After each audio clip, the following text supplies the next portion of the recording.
Happy Monday, everybody. Thank goodness it's Friday. No, Monday. It's Monday. It's Friday? It's Monday. I guess I want the week to be over already.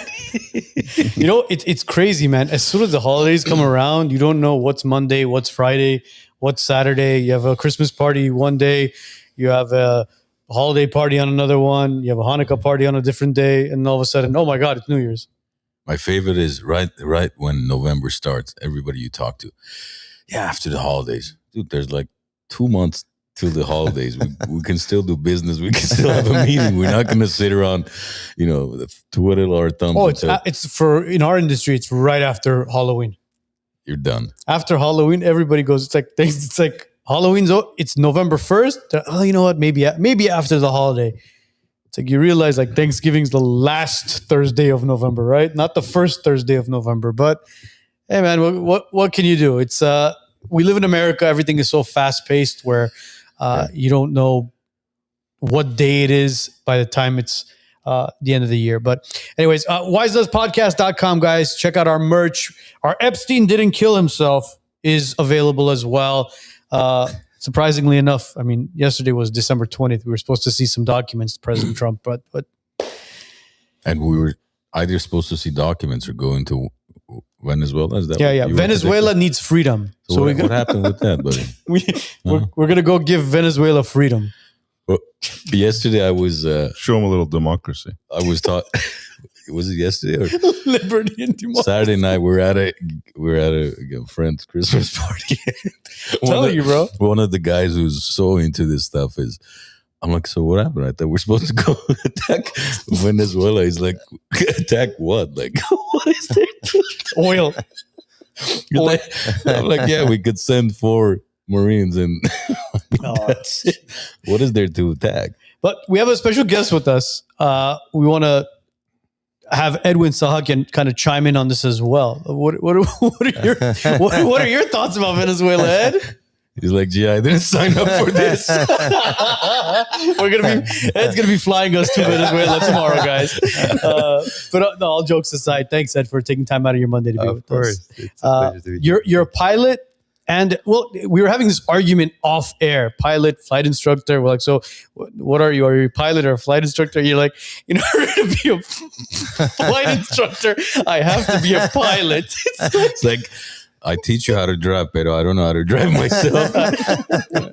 I work at the DMV and I teach people how to drive, but I don't have a driver's license. But the one thing we want to kind of dive into as far as the conversation with flying and all that, can we confirm that flying is really and truly one of the safest ways of traveling? It truly is. It truly is. Of course, it depends what kind of flying. I mean, yeah. What do you mean? What kind of flying? we were here last week not last week, about a month ago with David Allenarl talking about helicopters. Is it the helicopters that you're going to be talking about, or? Well, helicopters are probably less safe than maybe like an airliner. Helicopters are trying to blow themselves apart. Kind of. That's one way of thinking of. In what sense? As in the mechanism of the flight, or? Yeah, it's just so you got this massive rotor that is spinning and it's trying to kind of tear itself apart. You got a massive gearbox, a lot of moving parts. Well, hopefully nobody's listening to this in line waiting for a Vegas tour. Yeah, it's like my wife and I were supposed to fly to Catalina in the morning, but I think we're just gonna take the jet skis there. Yeah, but no, absolutely. So airliners are crazy safe, right? So, domestically, we fly 600 million people a year, just domestic. So that's flying every man, woman, and child in the U.S. twice. And when's the last time that we had a fatality in an airline environment? After 9/11, there's just been like 1 or 2 other accidents, and that's basically been it. So it's crazy safe. Yeah. Well, I mean, we recently had that accident in India. That was one airliner that fell. Yeah. What was the other one that kind of flipped over? Where did it land? I forgot. Malaysia Airlines, maybe, or No, Malaysia was years ago. The No, no, one that no, went no. missing, or which one? Yeah, 370? the one that supposedly went missing. That one doesn't count. It went missing. No, there was a small plane crash 4 days ago. Oh, the guy that stole The a. NASCAR driver Yeah, with his family, yeah. who unfortunately they all died in the crash. But Yeah, the small ones crash a lot actually, but yeah, as far as airliners go, they're super safe. But yeah, the smaller airplanes are not as safe as the airlines, but still they're very safe. Yeah. But what do you fly normally? So I fly typically business jets, but I also have flown airliners, but not for an airline. The airliner that I've flown is actually owned by a personal by an individual. Mm. Yeah, so it's privately owned. But I see. To me, a couple of times I've flown a small plane years ago, like a Cessna in a series, because I was considering getting a pilot's license, Sure. and it felt safe in the sense where if something happens, you were able to land in a lot of places, right? On the Sure. freeway, I mean, some even major like boulevards, right? Streets. Whereas a airliner, where do you land that plane? And and from what I recall, when I think we were about 10,000 elevation, and I asked him, the trainer, I said, what happens if the engine goes out? He goes, well, let's turn it off. So he turns it off, and we started gliding. And he said, if I remember correctly, he said, we're going to glide about 500 feet a minute, which means if we're at 10,000 feet, right, that's about 20 minutes to find the land. I mean, a little bit less, but to find landing space, right? That's correct. Whereas with an airliner, what are the safety, I guess, concerns and differences between an airliner and a smaller, single or double engine plane? So you're absolutely correct. So on an airliner, you're not really going to find, it's not like you can go find a golf course and land an Airbus there. So that's not going to happen. You could definitely do that with a single engine Cessna or a Piper or something. But the thing is that with the smaller airplanes, you just have less redundancy. So a single failure, may become an emergency. Whereas with a bigger airplane, with an airliner, you've got multiple redundancies. So you've got triple redundancy, sometimes more. Redundancy meaning like, plan A, B, C, D. There's a backup behind the backup if something fails and then another one fails. That's what you mean? Correct. Yeah. For instance, if you can't lower your landing gear, for instance, through the primary mechanism, then you'll have a secondary, a tertiary ways of extending the landing gear, bringing it down, for instance. As far as engines go, for instance, with the jets especially, the engines are super reliable, and also you have multiple engines, right? Whereas maybe a little Cessna, you've got one engine and it's piston, which is not nearly as reliable as a turbine engine.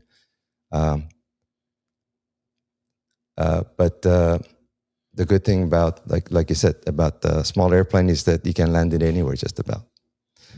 Because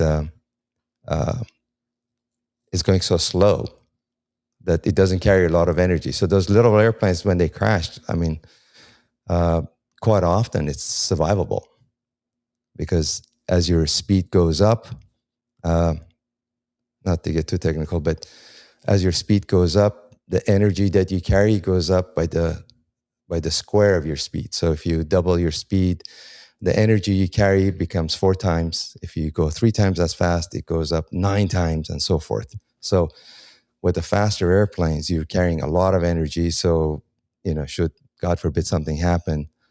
So when you see an airliner, it's very, very rare for something to happen. But when it happens, it's unfortunately.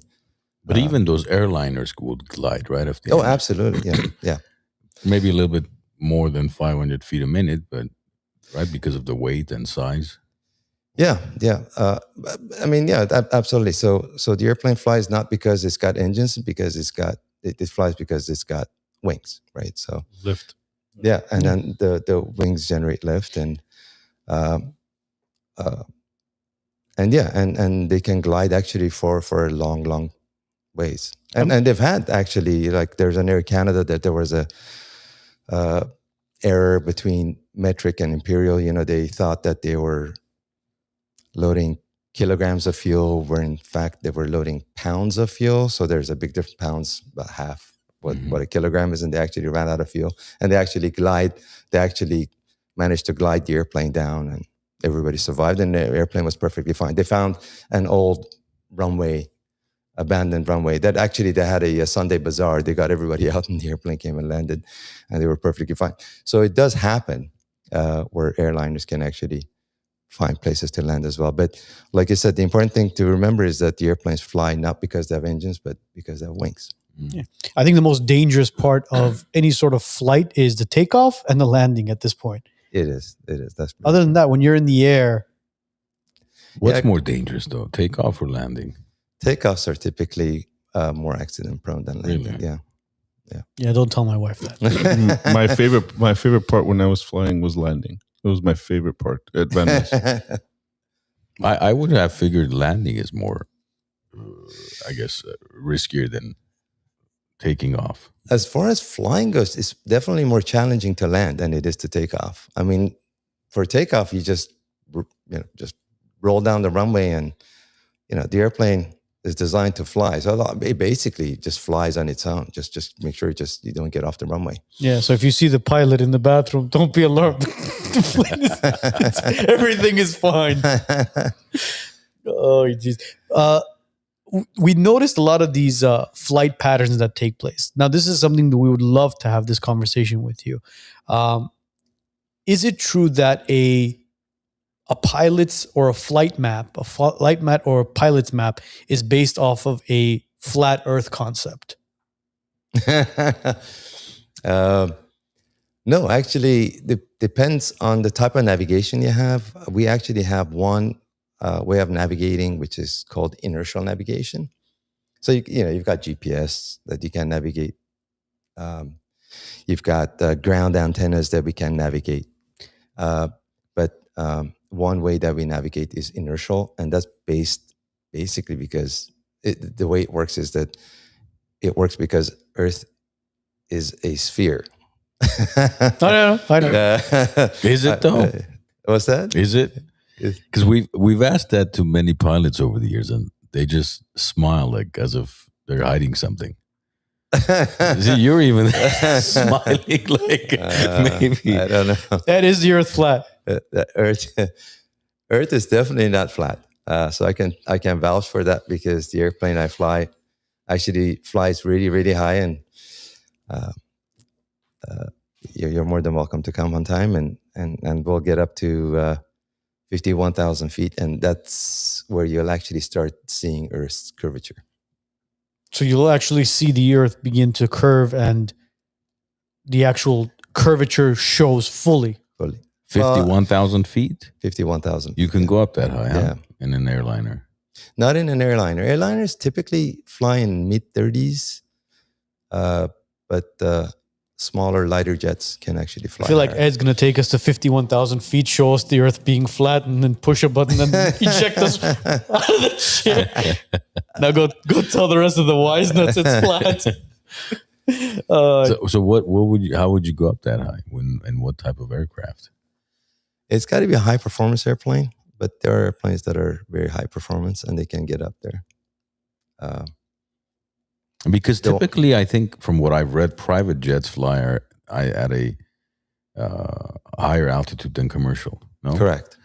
Because I guess it's more fuel efficient, or is that what it is? Or Yeah. So, well, there are a lot of considerations, right? So, the higher you fly, the thinner the air is, so it's easier to cut through it, right? And actually, air gets thin pretty fast. Like at 18,000 feet, which is not that high, you're already talking about air being only 50% as thick as it is here on the surface. So So basically you want to go high, so it's easier to cut through it. So you need less power and less energy and less fuel, which is less money. But eventually air gets really thin. And there are other considerations, like there's not enough oxygen to burn fuel. So your engines start generating less thrust. Since air is thinner, your wings don't generate as much lift, and so on and so forth. So basically there's a sweet spot. There's a sweet spot. And for big, super like Emirates A380 type airplanes, it's just not efficient for them to go that high. The A380s are the double deckers, right? A380s are double deckers, yeah. But why is it that, like I mentioned, going back to the emergency landing as far as like the flight patterns are concerned, why is it that the emergency landings, there's so many people that have maps of a flat Earth and it shows like the directions of where the emergency landings are supposed to be? Or, for example, if you ever want to fly to, what was it? I think it was from Hawaii to Argentina. You would have to fly into LA, then into Houston, and then down to Argentina. But when you look at it on a map, it's so much easier to fly from Hawaii to Argentina. Yeah. So the map that you're looking at is wrong, right? So because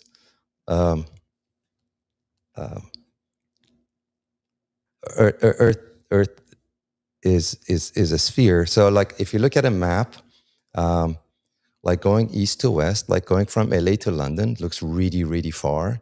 Whereas going from LA to, let's say, Brazil doesn't look as far. But it is as far.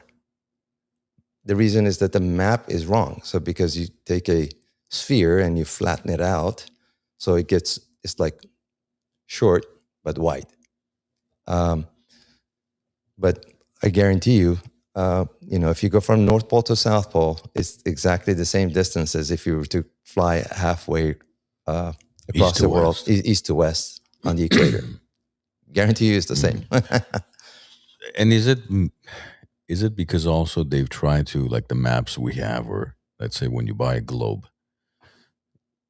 it's made to look aesthetically pleasing as well, where the continents are not as symmetrical as it is in, when you buy a map, versus if you were to go up above the atmosphere or however far you got to go up to see everything, that it's not as symmetrical as how we've always seen pictures of it.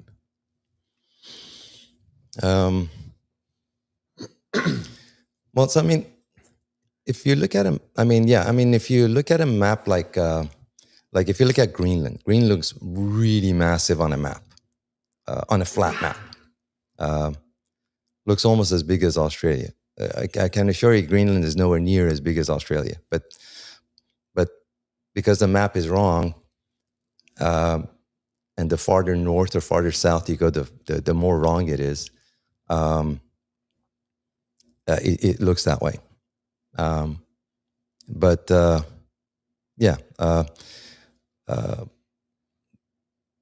But we have to, when we're going long distances, obviously we have to make corrections to our route based on a flat map. That's why for instance, when you look at, the question that you get asked is when we're going from, let's say, from LA to London, why do we go almost straight north to Canada over Greenland? So if you look at the map, we're going like this. Yeah, anytime you go to Europe, that's what I've noticed. Yeah, you'll fly up towards Greenland, basically up to where the North Pole is. Yeah, and then you'll fly towards Europe, and then you'll descend down. Obviously, both ways. You're descending down towards land, and you're descending down towards Europe. Is it just, it's a shorter distance? Is that the reason why, or is it because of, God forbid, if there's an emergency, you're closer to land than you were if you were to fly across the Atlantic directly? Yeah. So no, it's because airlines are super cost aware, right? So that's a nice way of saying cheap, basically, right? Correct. So So basically, the reason why you see it as a curve on a map is because the map is wrong. It's not a curve. That route is completely straight. It's just the map is wrong. So wait, hold on. You just threw a wrench into whatever my brain was going through. We're talking about of the Earth not being flat, being a sphere, being curved, correct? But what we're having a conversation is it's the reason why it's flying in that direction is it's a shorter distance and land masses are closer to each other. But you're saying it's not; it's the same. So it's flat. So if you take a sphere, like if you go by globe and take a string and stretch it from LA to London, and you will see the path it makes. And if you draw it on that, I don't know how you could do this, but if you if you know the points that it goes through and jot those points on a flat map, you'll see that it becomes a curve. But in reality, it's not a curve. It's a straight line. It's just represented wrong on a map. Is it because if you explain it the opposite way, for instance, if you take a sphere, right, and you draw a line from LA to London, a straight line, once that line is drawn, then if we open this sphere into flat, it's going to have a curve, or however, this way or that way. Is that what you mean? Yeah. So, yeah. I mean, I explained it the other way around. So you take a sphere, you take a string, and draw it from the 2 points, and if you just jot where they're going through, like it's going through northern Canada, and the points that it's going through, and plot that on a flat map, you'll see that it becomes a curve. But in fact, it's not a curve. I guarantee you that like British Airways would not take a long route to go from LA to London. They would take the absolute shortest route possible. But that's what we're going with. The shorter route is from that Greenland area, correct? It is, yeah. Because the closer you are to the north, I mean, the shorter the distance is. Isn't that what it is? Because obviously it kind of, I mean, it's a sphere at the end of the day. There's less space on the top than there is by the equator. Well, I mean, so basically there's the line that you draw is called a great circle, or it's like the string that you pull is part of a great circle. And a great circle distance is the shortest distance. And that's how, our navigation system works. So then, see, yours is not flat. Maybe I didn't explain it well. Bro, flat earthers are going crazy right now. But it's crazy that, like 20% of the population either, maybe they're not 100% convinced that it's flat, but, about 20% of the population kind of believes that it's a possibility. It's a possibility. Mm-hmm. It's one possible outcome. But I don't believe it until I see it with my own eyes. You got to take this guy up to 51,000. We'll go up there and you can see it with your own eyes. How did you decide to become a pilot? What was it? At what age were you like? Because I've always been fascinated by airplanes. Till today, if I ever have the time, I'll drive to either Burbank or Van Nuys Airport. Just, there's a couple of areas you can park and just watch planes take off and land. I'm still fascinated by it, how such a heavy, vessel is able to just take off like it's nothing and land and carry so many people and whatnot. It's crazy. It is difficult to believe. Yeah, so I was fascinated by it. I've always wanted to not only be a pilot, but hopefully be an astronaut one day. Because it is. I mean, these machines are equivalents of. They're like modern day pyramids. That's what they are. They're marvels of science. It's amazing. But yeah, but air is amazing because air is. I mean, you don't really feel that air has weight and wind has strength, but drive fast on the freeway and stick your arm out. You'll notice. I mean, there's a lot of force on your hand. I mean, it'll push it back. And if you're going 300, 400, 500 miles an hour, there's a lot of force. And yeah, and hard to believe, but they'll lift a 1,000,000-pound airplane off the ground, which is crazy. The Armenian pilots stick their arm out in the airplane too, Like this, but not out the window. That's why those planes don't have windows. With the cigarette. Oh god. Yeah, it's incredible how fast and how quickly engineering has taken off in the past probably 20 years.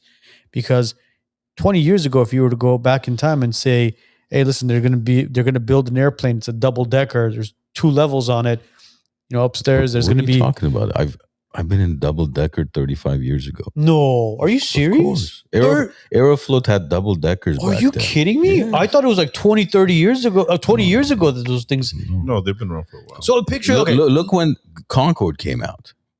I mean, look at it this way, bro. I mean, when you look at it, like COVID was like 6 years ago or 5 years ago, and you're like, you blink, you're like, oh my God. No, I think that's the one area I think aviation has not advanced that much. Man, are you kidding me? Probably Look at the lounges inside these areas, bro. No, forget about. Don't let the aesthetics of leather couches and. I'm not talking about that. I'm talking about and Vosgen's 5-course meals. I'm talking about technology wise. I think between the decades of maybe 1950s to 80s, 90s, aviation has advanced more in those few. I mean, correct me if I'm wrong. Within those 3-4 decades, than 20, 30 years. That's 20, 30 years. You just have better looking airplanes, and you've got gold plated whatever.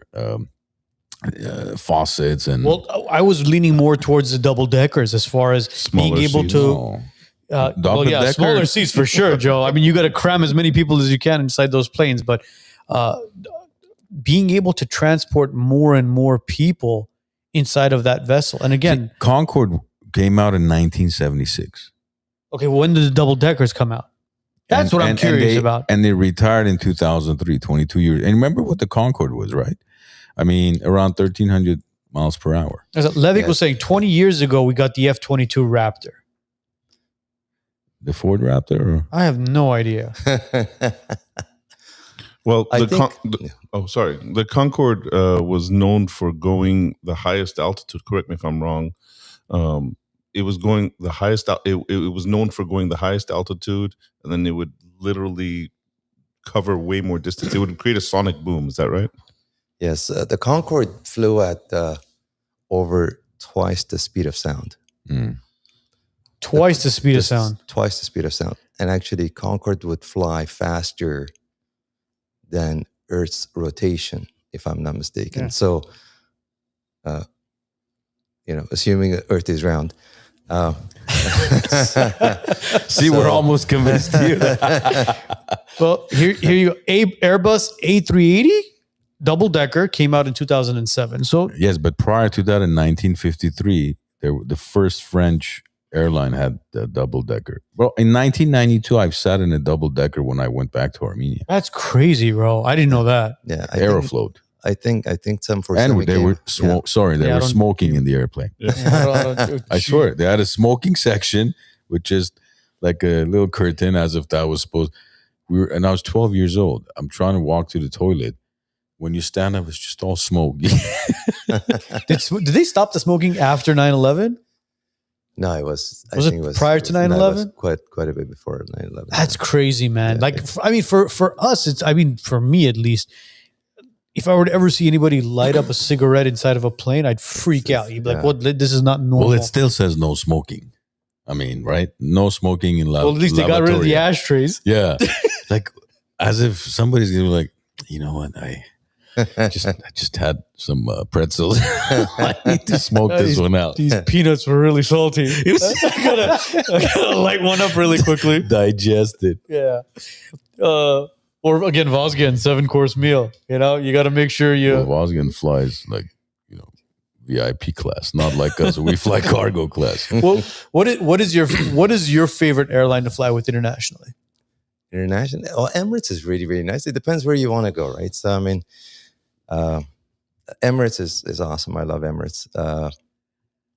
That's probably one of the most luxurious airlines. Safety wise, Safety. Look, safety. I mean, as far as if it's in any European and any U.S.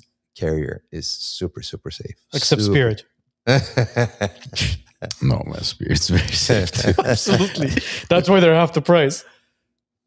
We could talk about that. We'll let him finish what he's saying. We can get into Spirit. But yeah, who else?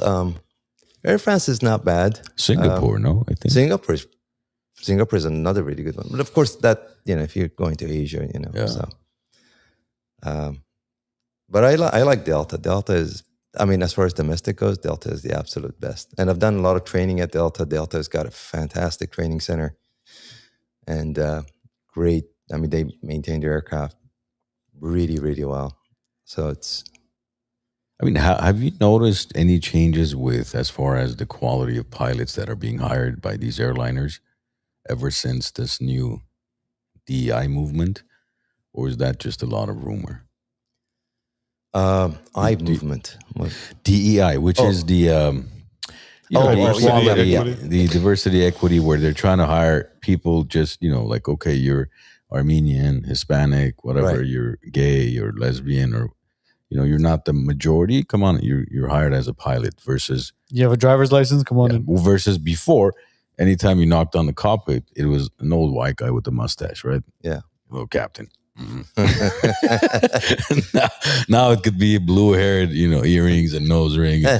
Is that true, or are the standards still relatively high? No, you're certified by the FAA. FAA doesn't really care what color you are, green, blue, black, white. I don't think it makes a difference. There was a big, there was an accident, I don't know, about 15, 20 years ago. That's what really changed their requirements. Before, you could fly a commercial airplane with not that many hours. I think the requirement back then was like 200 hours minimum, but now it's minimum. The minimum requirement is 1,500 hours, so it's a lot more. And that's really what's going to determine how safe you are. And also, training has gotten so much better, and yeah.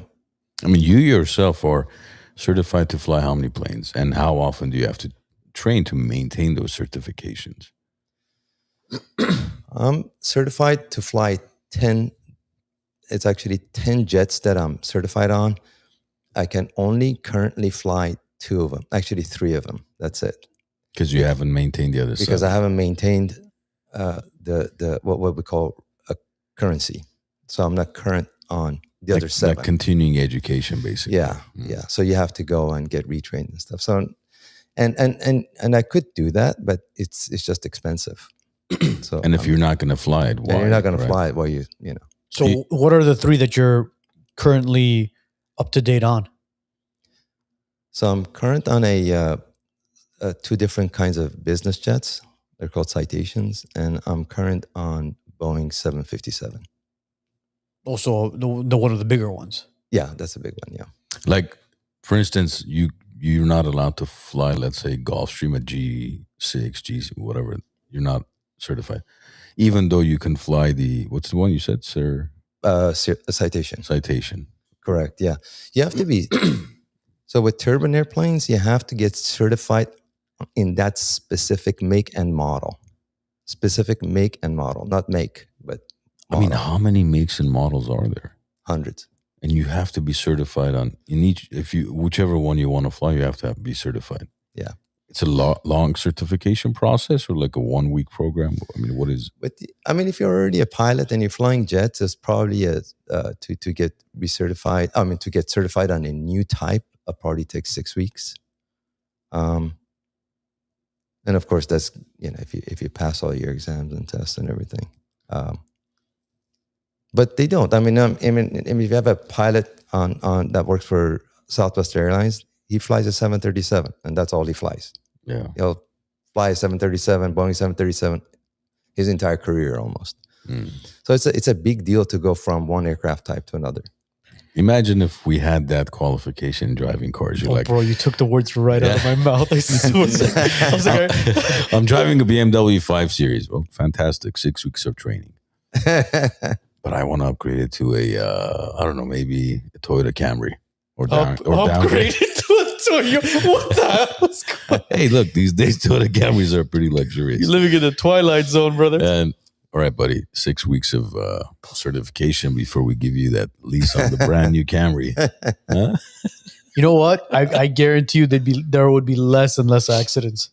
And less people buying new cars. And you know what? Insurance would be cheaper as well. Hey, I think we just solved California's problem. Yeah, contact us for more ideas. Seriously, though, could you imagine, like, whatever car, the make and model that you're going to be picking up, you have to basically get certified to drive that. Well, I mean, that's kind of what insurance is. What kind of car are you driving? How many miles are you driving it? How safe is it? How reliable? Well, What's your zip code? what's your zip code? Yeah, exactly. How many fraudulent accidents in your zip code this year? Well, if it's a Glendale zip code, then Anything within a 2-mile radius of Glendale. It doesn't even necessarily have to be Glendale. Trust me, those guys are smarter than they look. Over the years, have you had anything like terrifying happen to you while flying an airplane? I really haven't. I've never had an emergency. I mean, when I was instructing, Hold on, knock on wood. Hold on. There we go.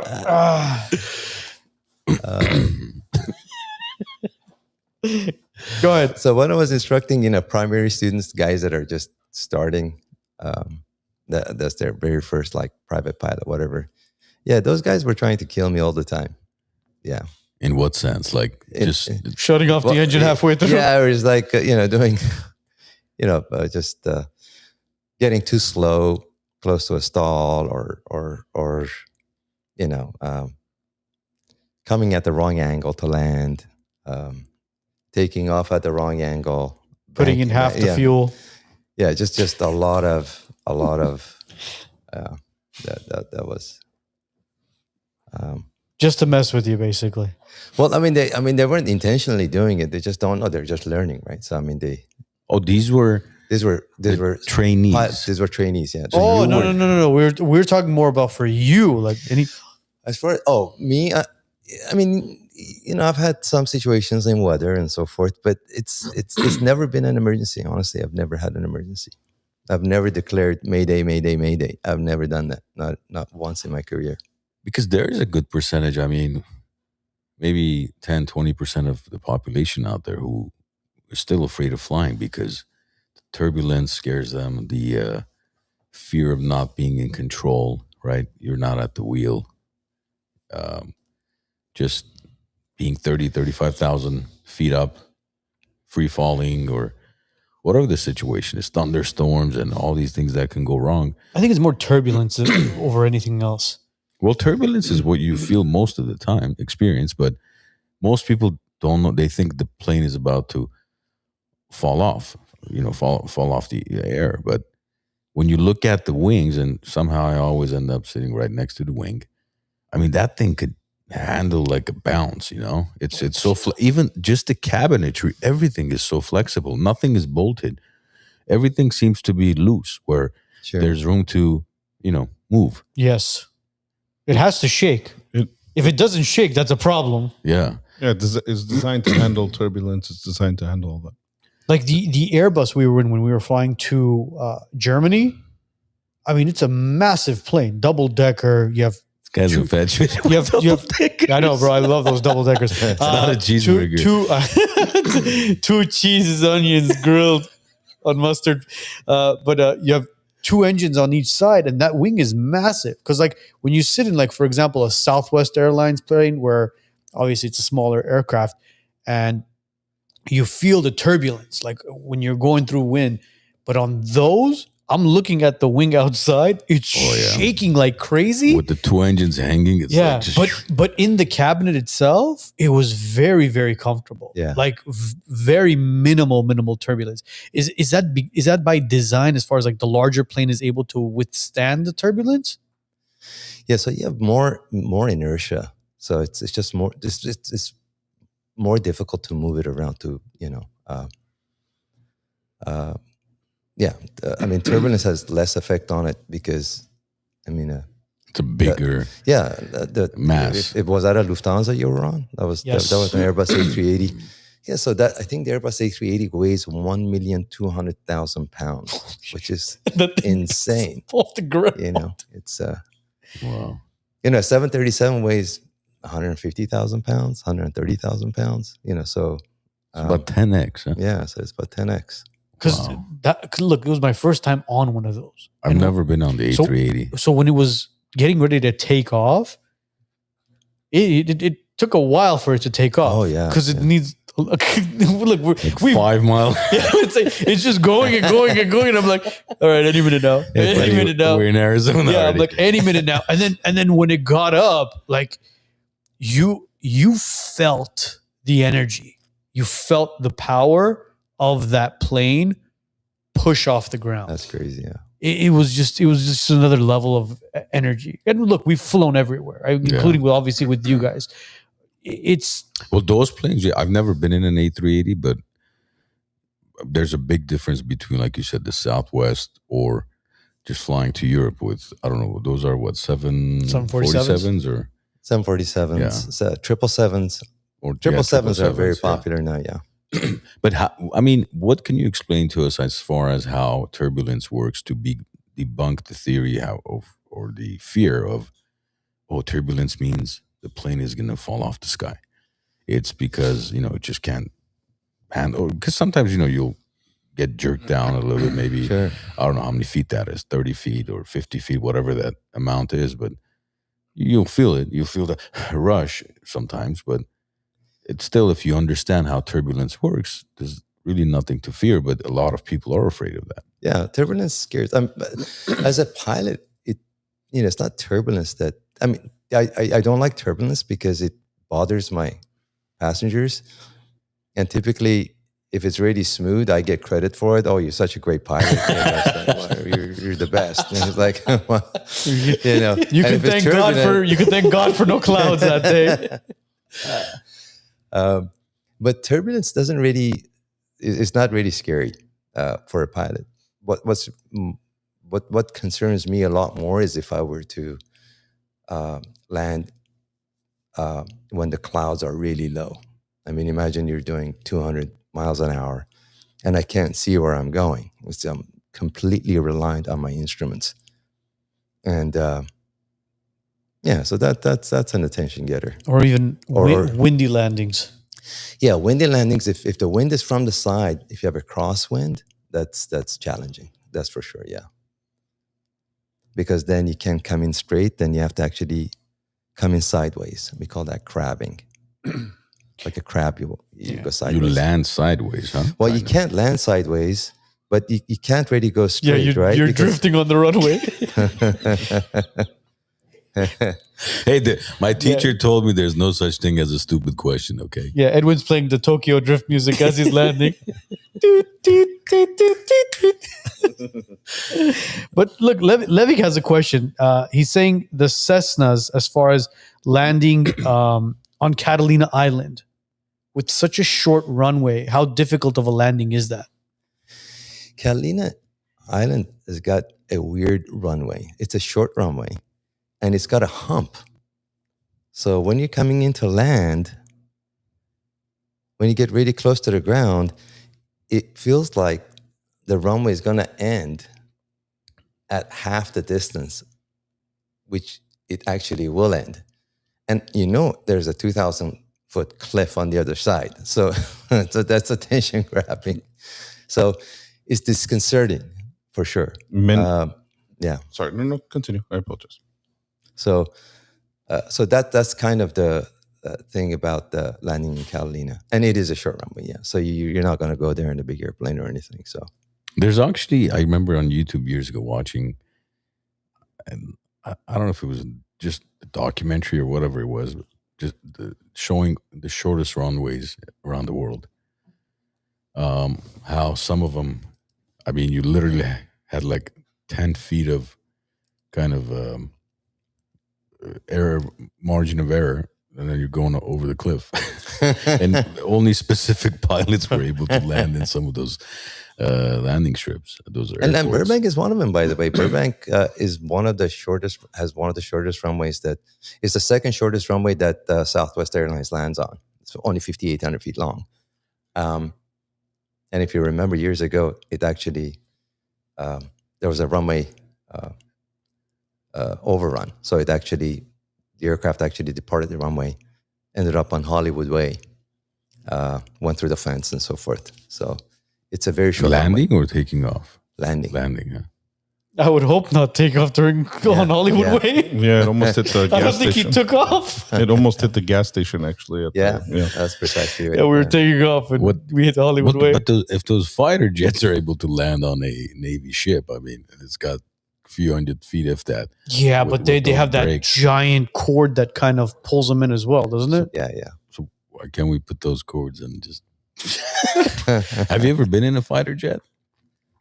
I have not been in a fighter. I've been in an aerobatic airplane. I've trained on aerobatic airplanes. Are That's those the the ones one. the that you go to like those airline shows or those air shows? Yeah. Like So the I- blue ones. What are they called? The Blue Angels. Yeah. Yeah. So no, I've done formation flying training because, yeah. So I've flown missions where we've have had to form with other aircraft for filming. How do you do that? I mean, look, we all drive. Sometimes you'll be on the 134 on Glen Oaks and there's 3 or 4 lanes and these people can't stay in the lane.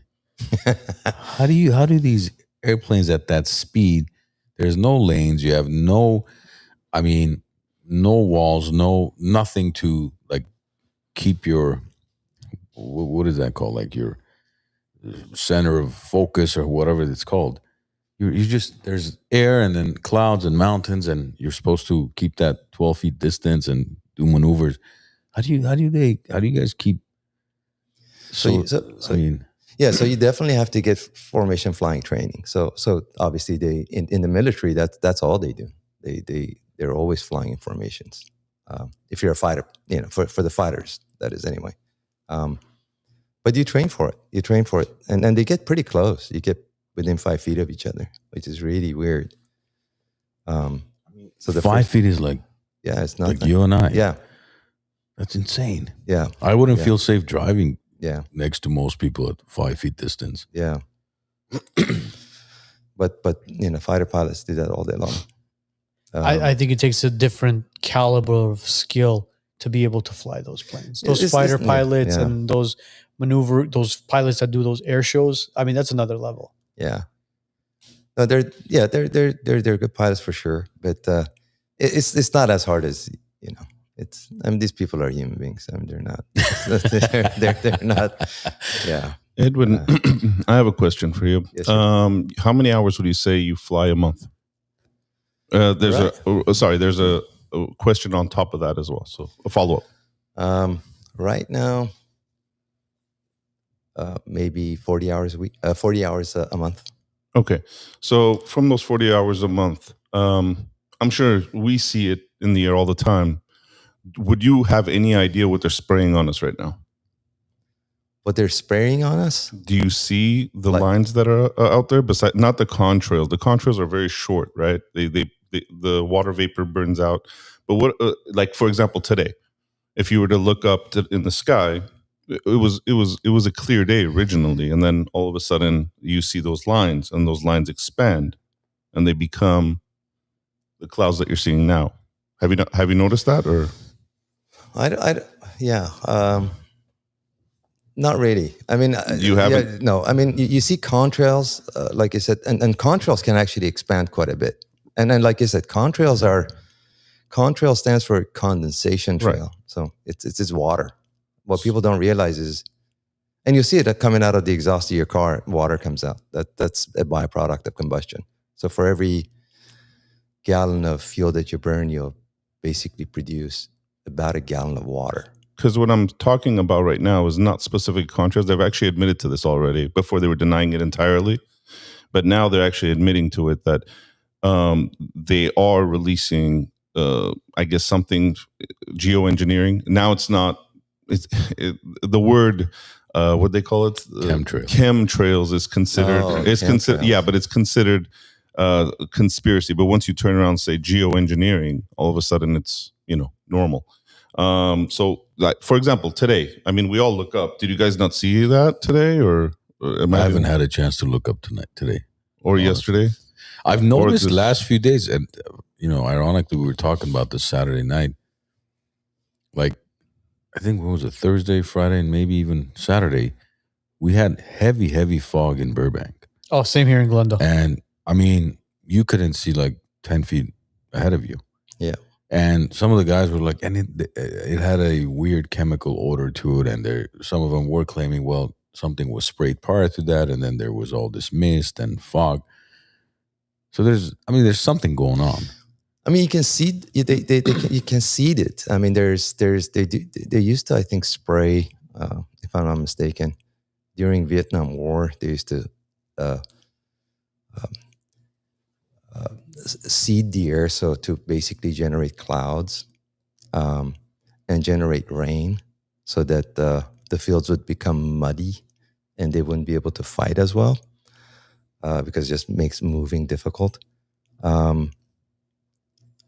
I mean, I don't know if there would be a reason for them to do that over here, over like LA. I don't know. We've had this conversation amongst one another so many times. The one thing we do notice is anytime you see the condensation in the air and all the lines and the stripes that go through, you're like, all right, so that plane is taking off. It's flying at a very high altitude, and you see the condensation behind it, but it's disappearing quite quickly as the plane is descending further and further. And then you have the ones where you'll see a stripe from one end of the earth all the way to the other side, where you're like, listen, is there a leprechaun just like the rainbows, or what is really going on? And then all of a sudden, a couple days later, the weather's funky, people are getting sick. You get a bunch of people spreading a bunch of viruses around, whether it's the flu or COVID or whatever the hell it might be. But it's just fascinating how everything tends to change when you see all these patterns go around. And by change, I mean by weather, by the people.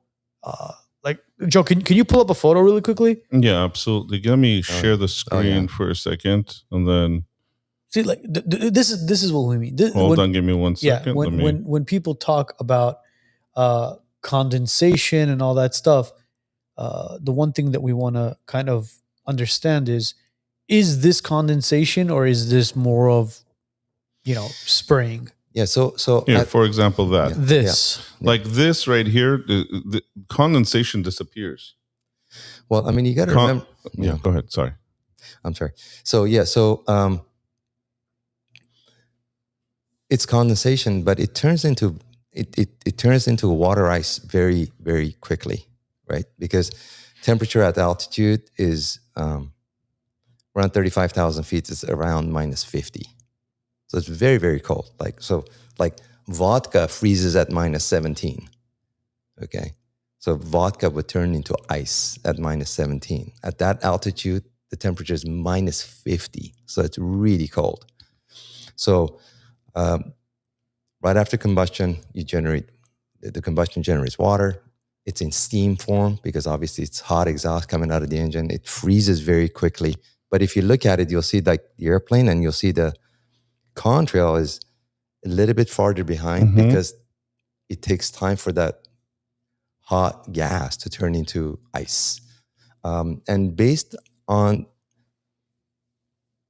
atmospheric conditions, like what temperature and dew point is, those lines will become more prominent or less prominent.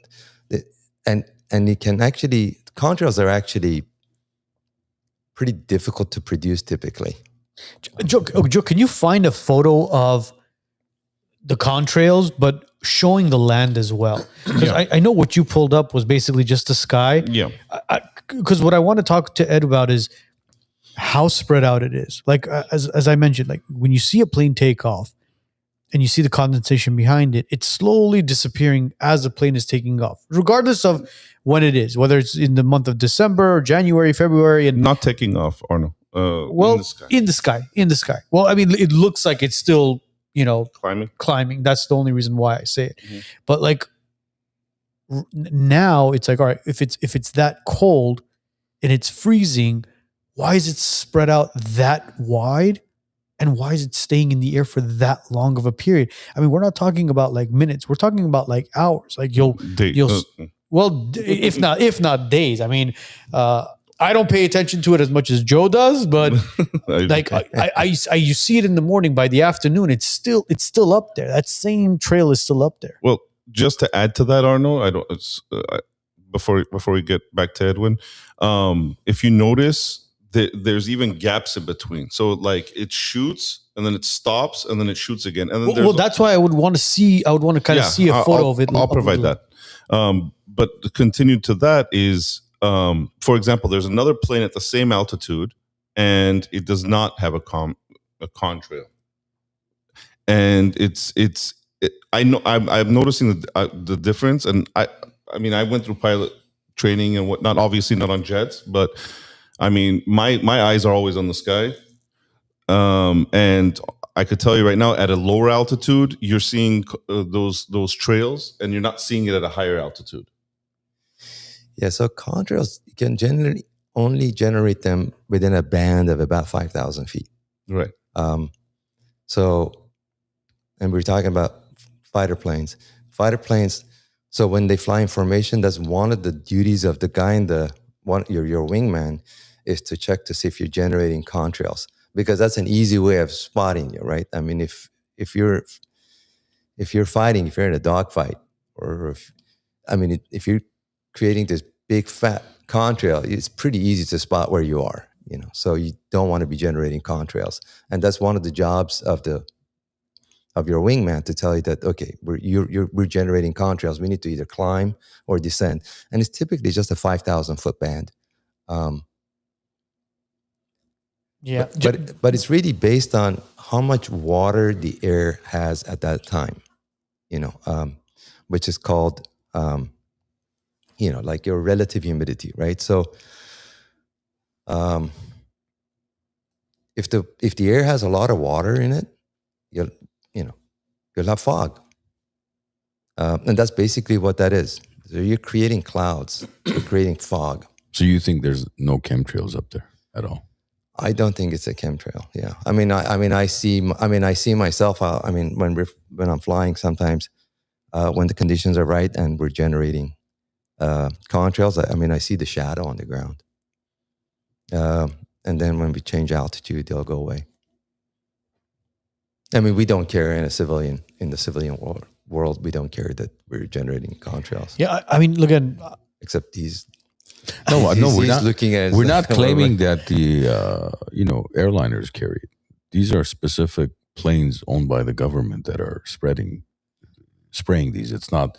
You're not the one. Yeah, it's not like like they put it in your plane and they say, "Hey Ed, listen, don't worry. Once you get to about 30,000, don't worry about those two containers there. Yeah, just push this green button. This will help you boost it."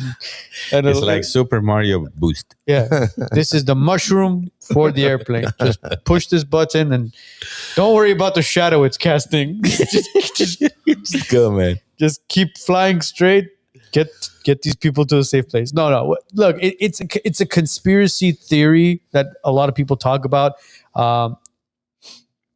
Again, a lot of stuff like this does get debunked, but at the same time, a lot of this stuff does end up becoming true. In our cases, obviously, and in the cases of all of humanity, we do hope it's not true. We do hope it's fake, where shit isn't sprayed in our air.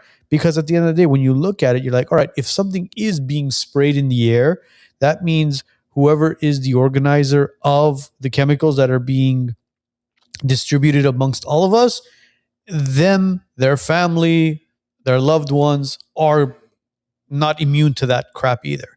They're going to be breathing it in just like we are. Oh, can I Sure. push back on that a little bit? You can go ahead and Yeah, push back. because I don't think it's a conspiracy theory at all. Are they vaccinated? No, that's not what I'm saying. I don't. It might not be something that's dangerous in regards to like poisoning people. That's not what I'm saying. We don't have to think negative, right? What if it's something to do with blocking out the sun, to do the geoengineering, controlling the weather, whatever it is that they're talking about, creating rain, seeding. or seeding? Yeah, exactly. It doesn't have to, but apparently there's heavy metals in there that gets into your water system, that gets into your food. They also claim it doesn't allow for interception to GPS or some satellites. I don't know about all that other stuff. And yet we sleep with Wi-Fi in our houses. I don't know about any of that other stuff, but here's one thing that I know for a fact, my own eyes, when I'm looking up, yesterday was a clear day. I agree. I Okay. noticed that. Once they started spraying today in the morning, okay, look at the sky now. But we're expecting rain for the next 3 Well, days. is that a coincidence? Well, I mean, maybe they're seeding it. So what would happen if they didn't spray? Would we still be expecting rain? We would get 70% instead of 100%. Because honestly, I've been out the whole day. We were doing the whole passport thing, and we were outside the whole day, and I saw these lines literally turn into these clouds. No, I know. You're doing the whole passport thing. Aren't you like flying tomorrow? No. We're going to, it's New Year's. We're flying in 48 hours. No, it's for my kids. This is why we brought Ed. Ed's going to be flying him out. I guess, yeah, you'll be flying them to Aruba this year. Is that where he's going? Are you going to Aruba? Yeah, I'm going to Aruba for New Year's with the family. Oh, that's awesome. Aruba.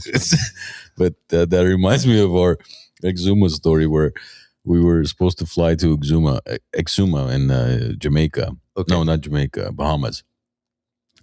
And on our way to the airport, my brother-in-law is like, shit, my passport's expired. We're like, what do you mean Are your you passport's serious? expired? Oh, really? Yeah, so long story short, we ended up in Miami, and it was a Friday. He had to wait till Monday, early morning, went, renewed his license in Miami. But by then, things were, we couldn't find flights or anything, and we just ended up staying in South Beach and Miami. But that's what I think Joe's trying to do. Is they're flying for New Year's, but we don't have a passport yet.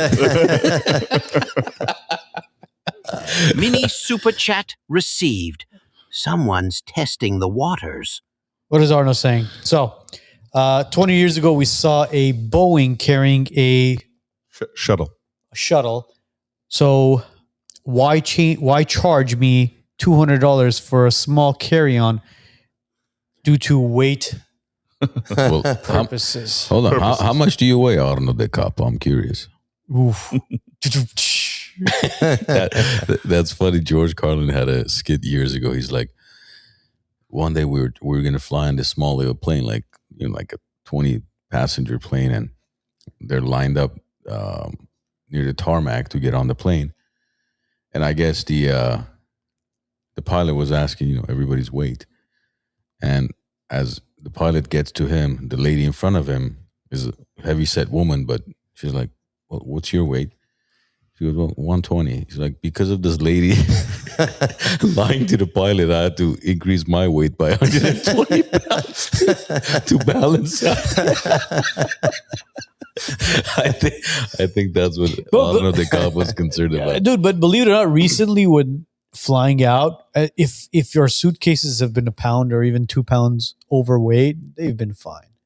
I mean, a lot of these airlines, they've kind of Yeah, but that's just money. I mean, that weight is still on the plane. It's not like, well, now we got to charge you extra $100 for that 4 pounds. Okay. And how's that going to affect, like, are you going to make the airplane stronger, more capable? Or, I mean, it's still going to be on the same It's a money airplane grab. anyways. Exactly. They claim it's because the employees who are handling your baggage, it's heavier. We don't want them to strain their backs or anything. So bro, I'll guarantee I'll put a 50-pound bag and a 54-pound bag and I'd be like, hey, which one's heavier? They won't even know the difference. that's they have to draw the line somewhere, obviously. No, I know. but I would be okay if that extra money you have to pay was actually going to these people, the ones who are what is that thing called, the belts, Conveyor belt. conveyor belts. if those guys were getting that money, Yeah, I fine. doubt it. But I'm sure the airlines. Yeah, their body language doesn't look like they're getting it. It's kind of like, some of these places you rent, like these playgrounds or banquet halls, and they'll charge a fee, 18% fee. Okay, but that's not a tip. So what is that? Oh, it's actually the service fee for the people to do their job. Oh, so then now we have to tip another 18%. So we're paying 36% service fee. Like, Well, now LA's incorporating the health fee as well. So now we have to pay for 4%. people's health insurance as well. No kidding, really. 4%. Yeah. You don't go to any restaurants in Los Angeles anymore. Yeah, you're gonna pay 4% for it. Yeah, your bill is going to be $20, but you're going to be paying $40 in gratuity. Anything else about aviation, or you wanted to also discuss aerospace, no? Yeah, I mean, I love space. Yeah, hopefully one day I'll get to go there. You had signed up to go, no? Yes, I have signed up. Yes. Is that waiting list still pending, or that's kind of that I guess flight no longer exists? I mean, I did the training. There wasn't that much training, but I've done the training. Unfortunately, the spacecraft that I was supposed to fly on had an accident. So, fortunately, I wasn't on it. You but were supposed to be yeah, on yeah. it, right? Or Well, eventually. But Is this recent? this was about, I want to say, 7 years ago, I think. And the passengers all... Well, I mean, they had test pilots on them, and one of them actually survived by it was a miracle because the vehicle broke apart. He got thrown out.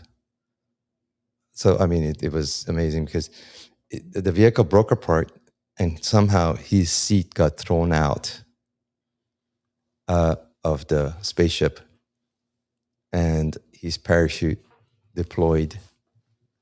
And he didn't do any of this himself because he was unconscious, but he survived. I mean, he got banged up pretty bad, but unfortunately, the other pilot, he went down with the vehicle. Yeah, but yeah, I mean, it's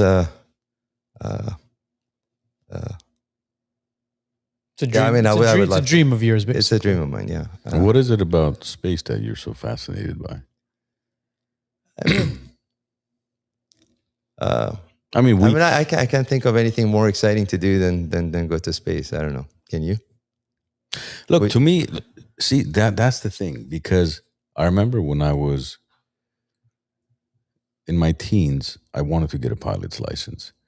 And then I think, when was it? In my early 30s, I decided, okay, let me follow through on it. So that's when I went and flew a couple of planes. And what I was turned off by a little bit, or kind of disappointed in, was the fact that when I was in the air, 10,000 feet up in the air, it just felt like, okay, I'm just in the air. There's nothing going on. Nothing exciting. I'm not like near the water or near the mountains, where it's like, oh, wow, scenic. You're just up in the air at 10,000 feet. You just feel like you're hanging. So I was kind of disappointed in that.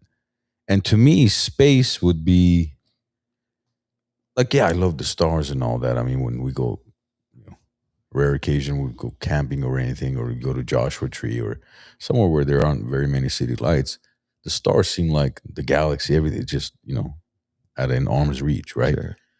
So yeah, that's fascinating to me. But I would imagine if you're all the way in space, looking around, it's just dark, like you're in the middle of the ocean. That's what I can't get over. And that's why I didn't pursue my pilot's license, because I was like, okay, there's nothing happening here. Like, maybe a helicopter would be a little more entertaining. Or do you want to go to the International Space Station? Is that where you want to kind of...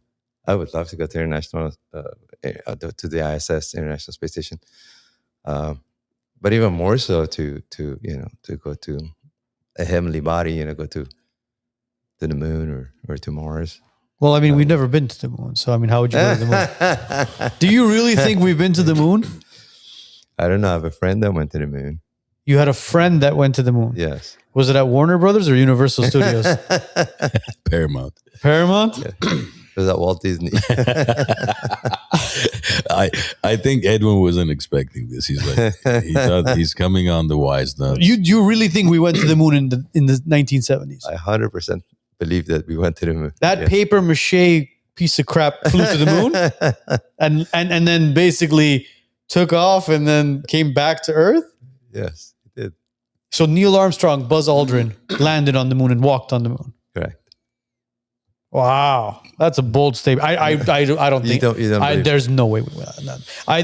We were going through a Cold War, and the biggest flex for the United States to do after Sputnik obviously was released by the Russians was, hey, listen, you could release Sputnik, but we're going to go to the moon, and that was full on Hollywood production. There is no way Neil Armstrong and Buzz Aldrin went to the moon. How come we haven't gone back since? I would think you go once in the 60s.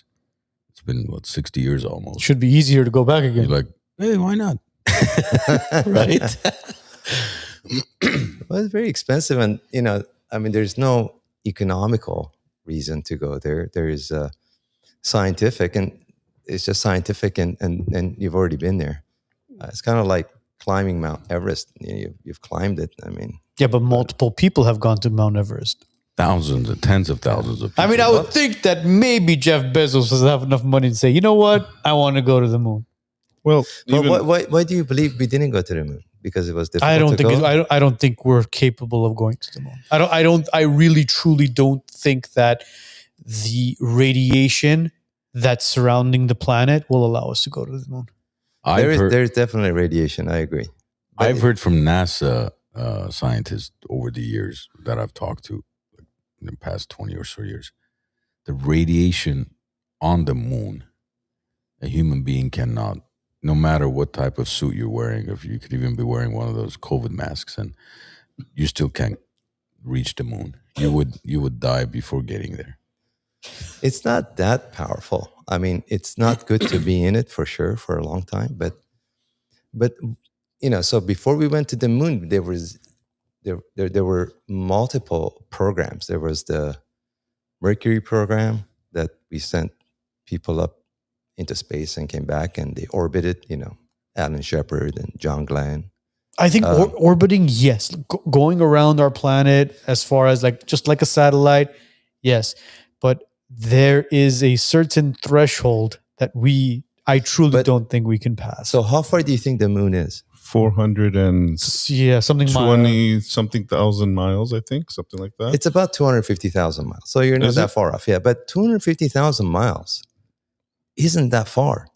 I've had cars that have had but it's 120,000 miles. But look, it's not about the distance of where it is, Sure. but it's about getting to the moon. I agree. And what we have to go through in order to reach it. Correct. And not only that, land on the moon. And look, landing on the moon back in the 1970s, I get it. Okay, you know what? We landed on the moon. And then that paper mache piece of crap, as I mentioned, take off again? Really? So who was filming it take off? The camera was there, live streaming Remember, to black and white television. There was no streaming. There was no streaming. There was no digital, nothing. It was film.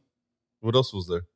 It wasn't, obviously. Bro, there was no remote controls. You had to walk up to your television to turn dial. No, what happened was they landed. Well, before they landed, the cameraman jumps off, filming the landing. So wait, Neil Armstrong wasn't the first one on the moon? No. Okay. And then when they're about to take off, he films. They take off about 100 feet or so. As he's filming, he stops. They come back, pick him up. Oh, I thought maybe he was tied to it. And as they're later going. Besides that, how would they communicate? For example, from 238,000 miles. Bro, why are we arguing this? This never happened. I truly don't think it happened. At the same time, at the same time, I don't mean to cut you off, but at the same time, they said that they destroyed the technology and they can't go back. That's why they can't. They go lost back. the blueprints, huh?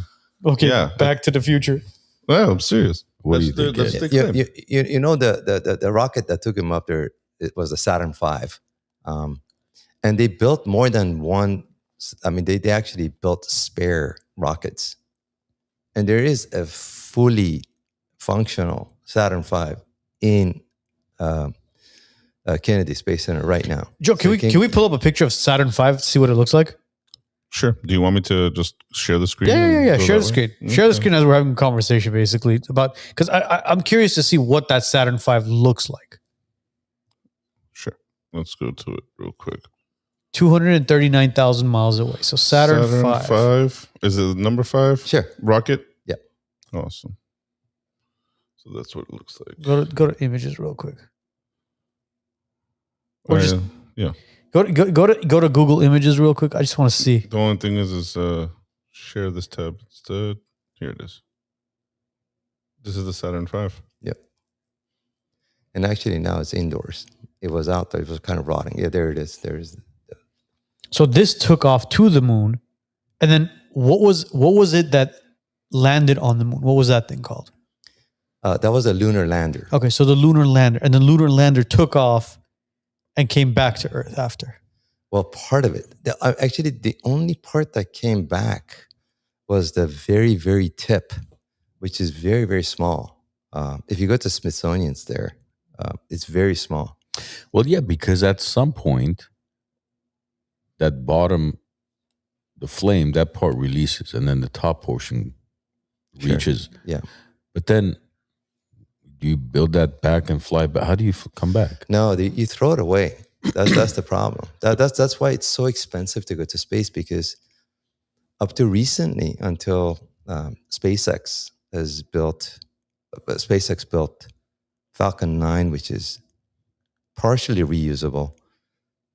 All space vehicles were disposed of. I mean, it was used only one time. Right. So that's my question. You use it once, you get to the moon. Okay, fine. We landed on the moon. Then what do we use to come back?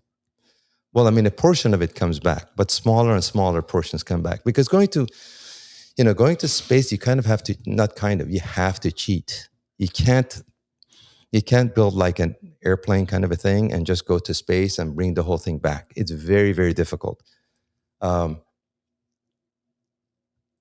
So what they do is you basically build it in multiple stages, so you can keep on throwing away parts of it. Yeah, but Ed, you look at the rocket, right? What was that? Was the Saturn V, right? You said the Saturn V taking off. You watch the video footage of it. It's got a bunch of energy and fire blowing from underneath it, lifting that out of the atmosphere into space, right? Yeah. But then all of a sudden you have this small little lunar, or whatever you call it, a moon rover, do the same thing on the moon and take off with the half the amount of energy. Well, if not less. Besides that, all I'm trying to figure out is how the hell did they fit the car on that little thing? There's a car as well. There's a car that they're driving around, golfing and doing stuff. Like, how they do that? No. Let's say we have all the technology here to get there, but then how do you come back? You don't have the same base, same foundation. That's what I'm saying. Like the energy that it took to lift that rocket out of its atmosphere, because the moon has an atmosphere, doesn't it? No, the moon doesn't have atmosphere. Zero atmosphere? Zero atmosphere. So that's the good thing about it. And so you just fall off and then you come to Earth? Or? Yeah, so you got to have propulsive landing. You can't parachute down. So you basically have to have like an engine, rocket engine pointing down to slow you down. Yeah. But the good thing, but then you could bounce and run on it, and gravity kind of. Well, the thing is that moon is 1/6 the size of Earth. So you only weigh 1/6. So that's really good. So if your, let's say, rocket weighs 60,000 pounds, which it didn't, it weighed a fraction of that. On the moon, it would only weigh 10,000 pounds. So it's a lot easier to get off. So the thing is, actually, what people don't realize is that if Earth's gravity was just 3% more powerful, about maybe 5% more powerful, we would never be able to get off Earth. Really? Yeah, it's that tight. So, because a really good rocket, really efficient rocket, except the very, very recent ones, would be able to take off to put like 3% of its weight into orbit. But your average rocket could only put maybe 1.5-2% of its weight. So if it's a 1,000,000-pound vehicle, you could put between 1,000 to 3,000 pounds of it into orbit. So it's very difficult to get. That's why you have to build it in multiple stages. So you have to keep on throwing those stages away so it gets lighter and lighter and lighter. So, but seeing the video footage of Neil Armstrong and Buzz Aldrin and the other astronaut who landed on the moon, seeing the footage of it today, do you really think that was on the moon, or do you think that was in Hollywood Studio? Be honest, Edwin. I think this started, when they had, I think James Bond, I think Sean Connery had a James Bond movie that he drives off, he gets into this moon rover, and drives off this movie studio set through a wall or whatever. I think that's kind of where this whole thing started. But yeah, I definitely do. And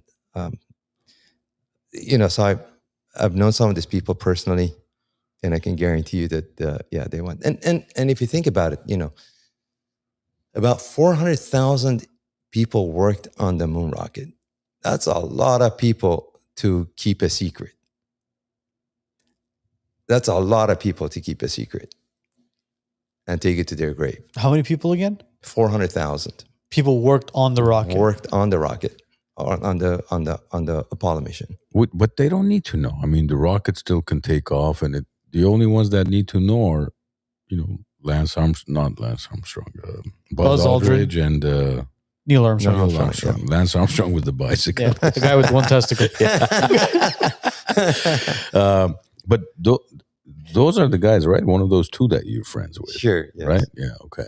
Hold on, you're friends with one of the two? Yes. Is it Buzz? Yes. Can we get Buzz on the show? Because look, there's been conversation. I know he's much older, but there's conversations of Buzz Aldrin where they've had where they've confronted him and asked him, "Hey, listen, put your right hand on the Bible and swear to God that if you landed on the moon," and he won't do it. Well, I mean, he's not very religious. I mean, even if he did it, so he probably wouldn't. He'd probably lie about it. Yeah, he actually punched somebody. He did. Yeah, he punched somebody, yeah. I think, guys, for those of you out there that are trying to lose weight, maybe we should fly to the moon. Would be one. Look, I think if we did land on the moon, and again, hypothetically speaking, I still don't believe that we did it. But if we did land on the moon, I think especially since the fact we haven't gone back, I think something was there that told us, "Hey, listen, you're not filming anything here. You can go back to your Hollywood studio and film whatever you got to film, but we're going to take everything, all the footage, everything that you have, go back and never come back again." What do you think was there, Arno? I don't know. What do you think? I don't know. Epstein. Mini super chat received. Oh, geez. Someone's testing the waters. Karim was the first to land on the moon. To record. Or to record. Yeah, Karim landed before Neil Armstrong. Lance Armstrong. What is your obsession with Lance Armstrong? Because I've watched Lance's documentary a couple of years ago. Maybe that's why. I'd take Neil Armstrong on the podcast over Lance Armstrong. No offense, Lance. I mean, you're still a cheater. Well, according to you, so is Lance. And so is Neil. No, Neil was just probably blackmailed. That's not cheating, fooling the whole world that you landed on the moon. Has Neil Armstrong? Well, I mean, he said he has landed on the moon, but he's dead now, so we can't even know. But you're claiming he hasn't. Yeah, I'm claiming he hasn't. Yeah, so according to you, he cheated. Yes. Yes. Both Lance and Neil have cheated. but we got. Would you be able to connect us to Buzz? I don't know. He's really up there. It's difficult. I mean, I talk to him once in a while, but it's difficult to get a hold of him nowadays. We'll go to him. But Buzz Aldrin has actually been coming out on YouTube and stuff and claiming that. Well, he hasn't been claiming, but he's been hinting that he never landed on the moon. Well, we'll talk to him. Hopefully, it's right here. I could play a video too. Can you? Yeah, right here. All right, let's play this. There's a few of them. Well done. Let me share the screen. Give me 1 second. How long ago was this show? He's done it a few times. So here's one on YouTube, for example. I'm just hoping that. Why has nobody been to the moon in such a long time? That's not an 8-year-old's question. I don't know if you guys can hear it properly. That's my question. I want to know, but I think I know. Because we didn't go there, and that's the way it happened. And if it didn't happen, it's nice to know why it didn't happen. So in the future, if we want to keep doing something, we need to know why something stopped in the past that we wanted to keep it going. Oh, he's rambling like an old man. He is. Yeah, Yeah. he does. He He's gets rambling. off topic sometimes. Yeah. Joe, there's others too. Joe, in the audio settings, just Yeah. make sure the computer is basically connected. Yeah. It's we'll put a cleaner version out there, I'm sure. Yeah, for Wednesday. Yeah. But yeah, I think he's. How old is Buzz right now? 95. Oh, he's- 95. Wow, You gotta get him on. that's gonna be. You gotta get him on. We gotta go to him. Well, he's the pilot who can fly us to him. Well, he's here. You don't have to fly to him. Oh, he's here. Yeah, he's in West LA. Oh, Oh, interesting. We gotta go to him. Oh, I just got one question for him. That's it. You guys can handle the rest. we'll just send you with an iPhone, Mr. Aldridge. Did he? He'll probably punch me. Yeah, he would punch you if he could. Sorry. No. Yeah. Hey, if he listen. knows that's what you're going to ask him, I he got probably won't punched. give you I got punched by a 95-year-old ex-astronaut who allegedly. Now, if landed he on the knocks you out, that'd be bad. If he not, you know what? 95-year-old. If he knocks me out, hats off to him. Speaking of knocking out, it was nice to see Jake Paul get knocked out. It was nice to see Jake Paul actually get brought back to reality. Are you a fan of boxing or sports? Did you watch the fight on Saturday? I'm not. I did not Or watch Friday? It, no. Was it a good Do fight? you know Jake Paul? No, I do not.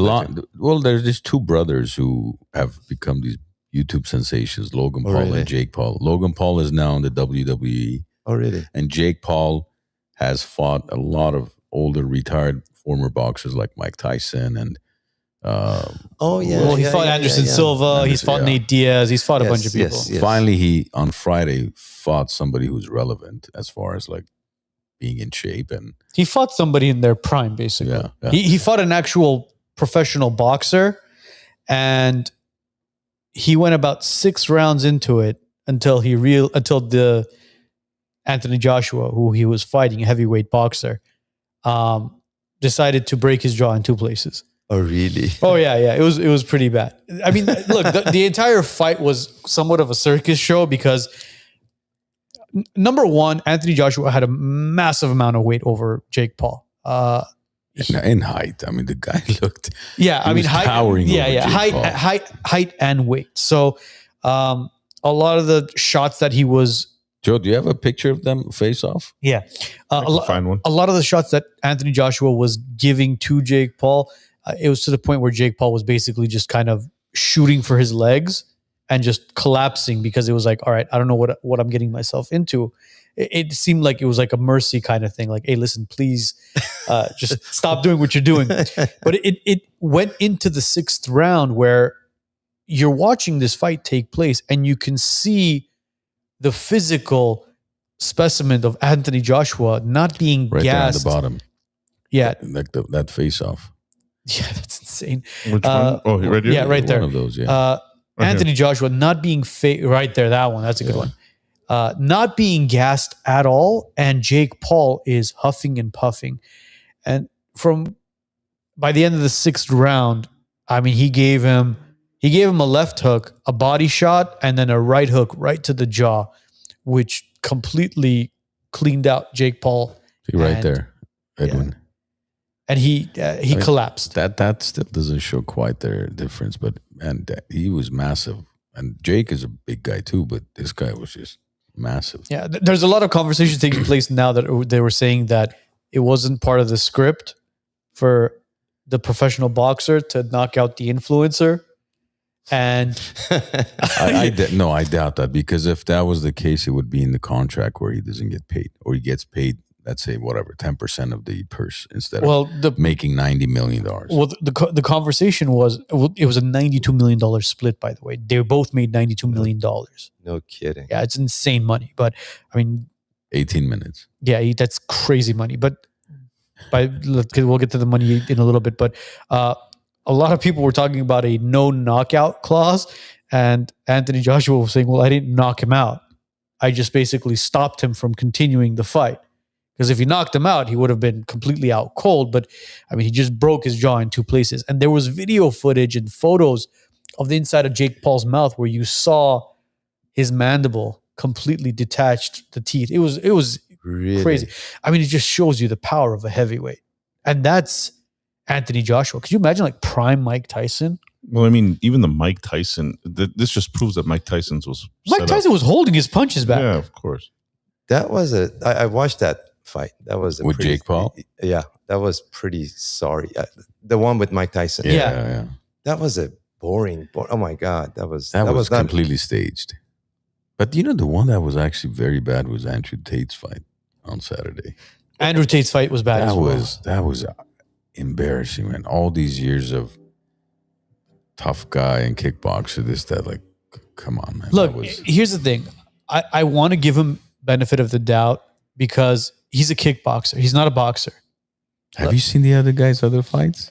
I know they're horrendous. He fights like a cheerleader. No, I know they're horrendous, but a lot of people online. No, seriously, he swings like a cheerleader. But you're taking somebody out of their natural habitat as far as a kickboxer, putting him in So a then ring. don't put yourself in that. Well, I mean, again, he hasn't fought in 10 years as well.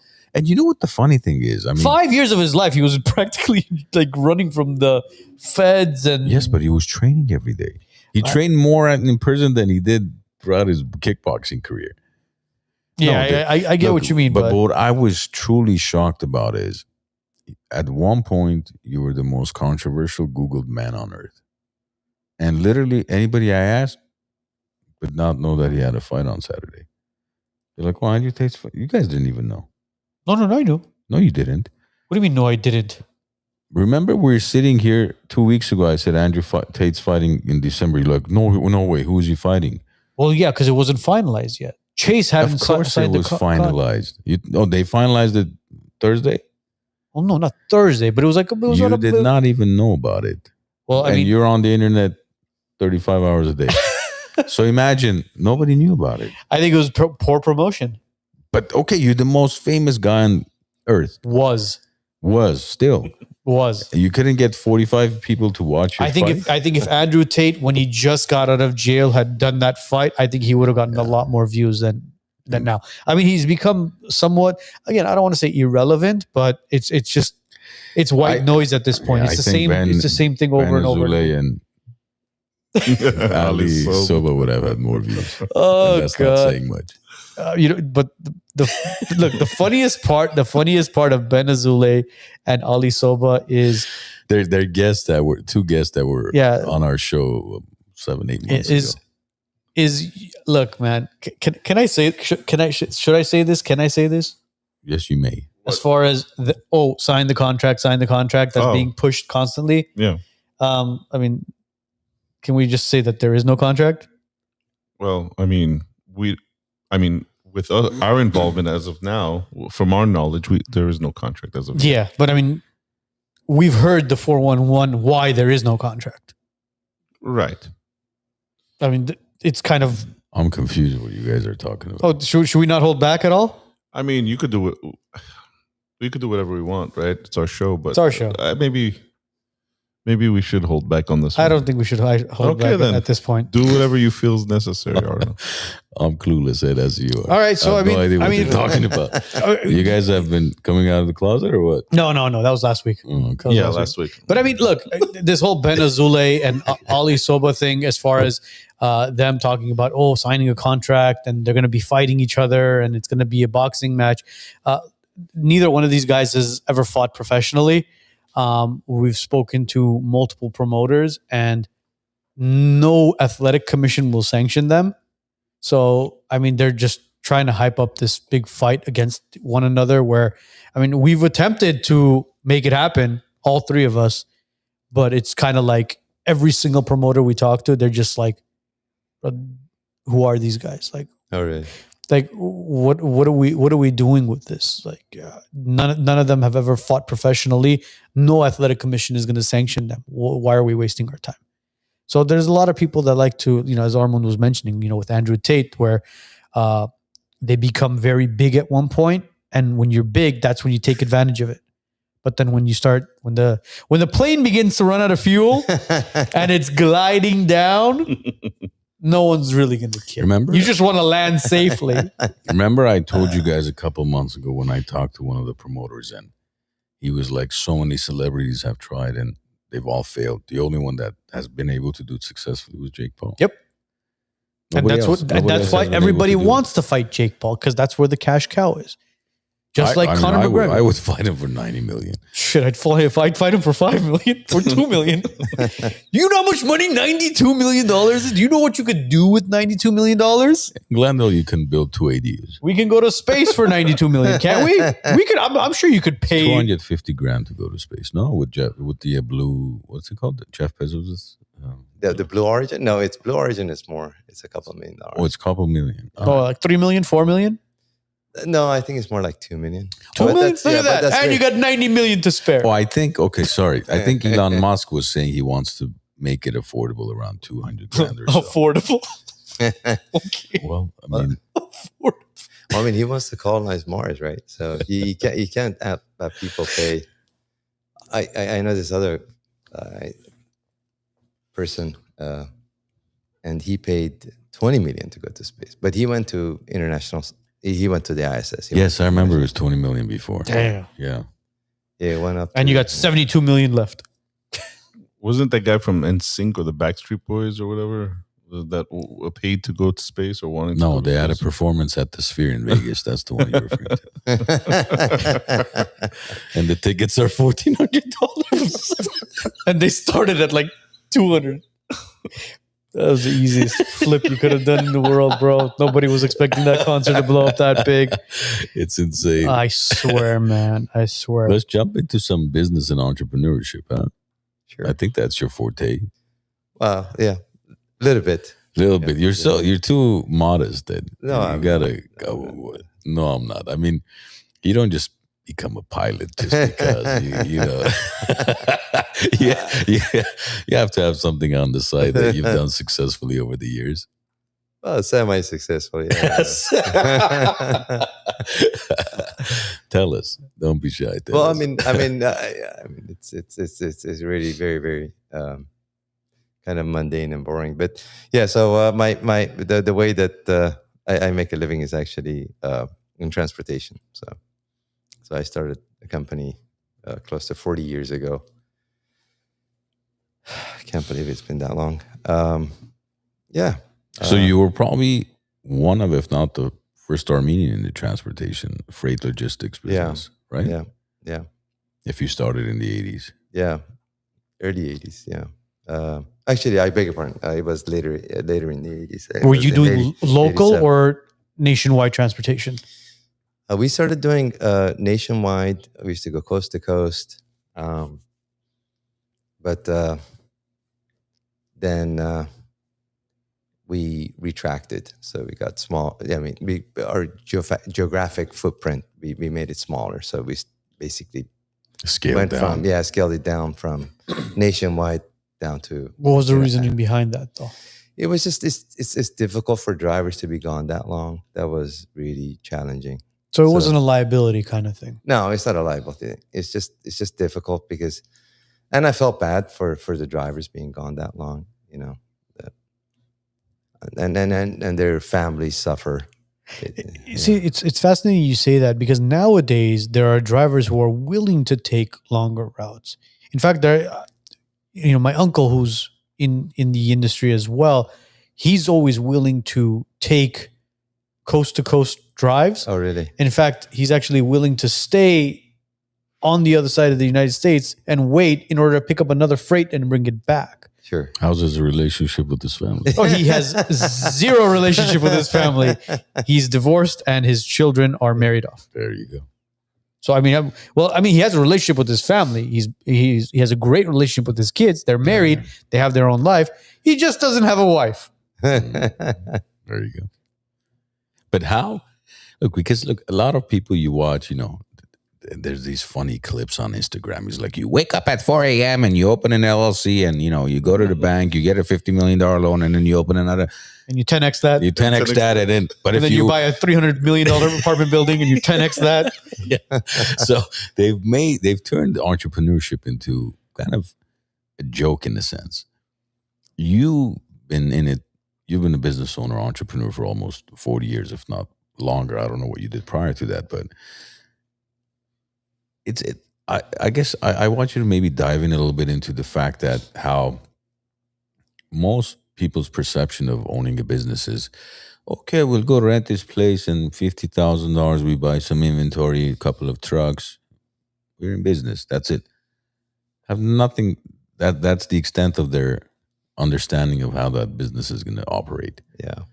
I mean, can you talk about the intricacies, the complications of being an entrepreneur, the focus it takes and the know-how and, just understanding regulations and government laws and you name it. I mean, HR, this, that. I mean, because most people, I don't think, understand what it takes to be a business owner. Yeah, it's I started off very young and not knowing very little, almost nothing about business. I think people don't realize how much work it is to be an entrepreneur. It is.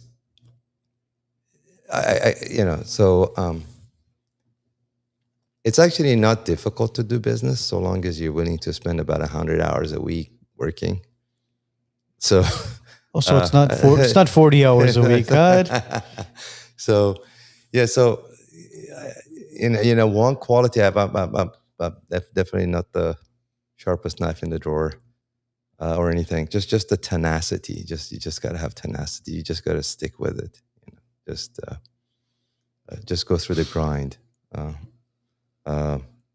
It is 99% perspiration and only 1% inspiration. It really is. Who said that? I have no idea. Was it Vince Lombardi or who was it? No, I think it was Thomas Edison that said that. Thomas Edison. Yeah. Yes, you're right. Thomas Edison. 99% perspiration, Because 1% determination. Thomas Edison was the one who, it took him 1,100 tries to invent the light bulb or something, right? Yeah, they had a lot of failures. I mean, he tried so many things. It was insane. And his thing was, every time I failed, I knew I was that much closer to to success. To success, yeah. Yeah, absolutely. Yeah, just fail fast and fail often. Yeah. How did it take a toll on your relationship with the wife and the kids and stuff? It's not good. I mean, it's difficult to kind of explain it away. Yeah, I swear to God, I was at work, Annie. You're gone 100 hours a week. What are you doing? Oh, jeez. No, but it's just a lot of work, and it's not glamorous work. Yeah, you just got to come home at that point and just be like, honey, just smell my armpit. Would you sleep with me? It's funny. It was my company Christmas party last weekend. One of my staff members, she's so funny. She's like, my partner complains I work so much, so many long hours, but she doesn't mind the 10th and the 26th of the month. That's when she gets paid. She's like, she doesn't mind those days, but the other days she's like, you're working so much, and she doesn't mind the new car I got her. I'm like, yeah, exactly. That's how it is. It's the hours tend to they see the amount of hours you spend and the time away from family and all that, but then right when that deposit hits and you can go on Amazon.com and order whatever the hell you want. Yeah. You blow that paycheck right away. Like the motto is always, and I've said this before, you work hard, you play hard. Yeah, you got to, whatever you work, the hours you put in, you have to be patient enough to enjoy it and basically reap the benefits, or not only reap the benefits, but the seed that you plant and the tree that grows to enjoy the fruit, harvest the fruit and enjoy it. But it takes time. It takes time for that business or that venture that you're going through to grow. I mean, Rome wasn't built overnight. Yeah, absolutely. These overnight successes take a long time. Is the saying. It takes 20 years to become an overnight success, right? Exactly. Yes. So it takes perseverance and tenacity, and it's just a lot of work. You know what it always reminds me of? It reminds me of that iceberg photo. Have you seen that iceberg photo where it's showing an iceberg with it basically floating on top of water, and at the tip of the iceberg it says success, but on the bottom of the iceberg is where 90% of it 90% of it is the hardship, the late nights, the arguments, the fights, the hiring and firing of employees, finding that right manager, all that hardship that you go through is what people don't really see. Yeah. What they do see is the success, and that's what a lot of people are going through, Yeah. which is a problem with today's generation. That is absolutely true. Today's generation wants everything. It's an instant gratification. That's what they want. They want easy money, and they want as minimal work as possible. Because a lot of this new generation has also been sold on a lie, which is follow your passion. Okay. What is my passion on? For example, let's say you like to paint. You're just going to follow your passion. You're going to paint. You're going to make a living painting. Yeah. Can you potentially? Maybe. But if you have a family, you can paint on the weekends maybe, but you still need a job. And my thing, when sometimes, the younger generation asks, well, I'm like, screw your passion, bro. Like, become successful in something. I promise you'll find a passion in it. If you become the best realtor, you're going to find passion in real estate. You become a good pilot, you advance in your career, you're going to become passionate about flying. You don't have to be passionate about flying. If you think, okay, this is what I can do. I mean, maybe being a pilot is slightly different because it's not necessarily an easy thing to do. You have to go through long, hours and years of training to be an airline pilot. But most things you can do in a matter of a couple of years. Just like when vocational schools used to exist. Nobody was like, yeah, I want to grow up and be a plumber. No, when you make $200,000 a year as a plumber, you become passionate about pipes. And what goes through them. Yeah, because today doctors can't make $200,000 a year. Oh yeah, man. It's and even if they do, they owe $500,000 in tuition loans. So by the time they pay that off, they're 60 years old. Okay, now I get to keep some of my money. Oh, really? At 60 years old? After paying off those loans. Yeah, it's crazy. I mean, those loans kill these academics. They go to school for so many years, become engineers and whatnot, attorneys. They're paying their loans off until their late 40s, 50s. Yeah. Yeah, it's sad, man. It's very, very sad. I mean, knowing what you know and all the success you've had in life, what would be your advice to like somebody in their 20s who's trying to figure out, okay, how do I, find myself? What should I look into? Especially with AI today, it's challenging to figure out like, okay, where do I see myself in 20 years? Because in 20 years, none of us may be working anymore. We may each have 14 robots at home and we have a universal base income and everything's paid for. I don't know. I mean, it's so difficult.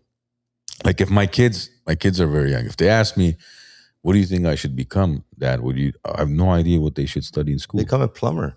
I don't know. I think I swear. I mean, what else? I mean, you don't want to become a radiologist,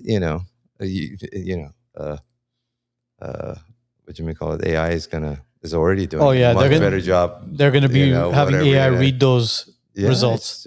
It's difficult to say. I mean, what are you going to be? You're not going to be a truck driver. I mean, trucks are going to be autonomous. I mean, even pharmacy at this point is at jeopardy as well, because there's pharmaceutical vending machines that are being made, and now they're integrating AI into it, where the AI robot is going to be able to sort and package all your medicine for you much, much quicker. They already have that. One of our friends, Ray, Sort Pack. There you go. Really?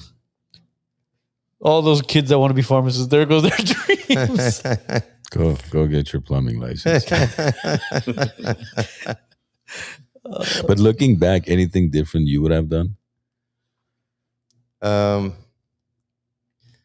I would have probably picked a less competitive business. I mean, everybody thinks their business is the hardest, right? But there are businesses that they really are harder. But Ed, that made you who you are. The competitiveness, no? Yeah. I think competition makes somebody stronger, makes them actually become better at their craft, doesn't it? But there was competition even back then, or you're talking about just over the years? It was. I mean, transportation has a low entry. I mean, the barrier to entry is very low, right? So if you got $5,000, you can go open up a trucking company, right? You put a down payment on a truck, and you have one truck, and now you're a trucking company. You know, so it's the barrier to entry is very, very low. So there's there's a lot of competition. But yeah, I mean, but it depends on your character. I'm very kind of detail oriented, and so this business is a pennies business. So you make just a few pennies on the dollar. Like, you know, if we made 8%, I'd be dancing in the street. So 8% is huge profit in trucking. So you average between 3 to 5%. So you better be on top of your game as far as, you know, counting your pennies, make sure you're keeping your costs in line and so forth. And that's kind of inherently what my character is. So I'm very detail oriented.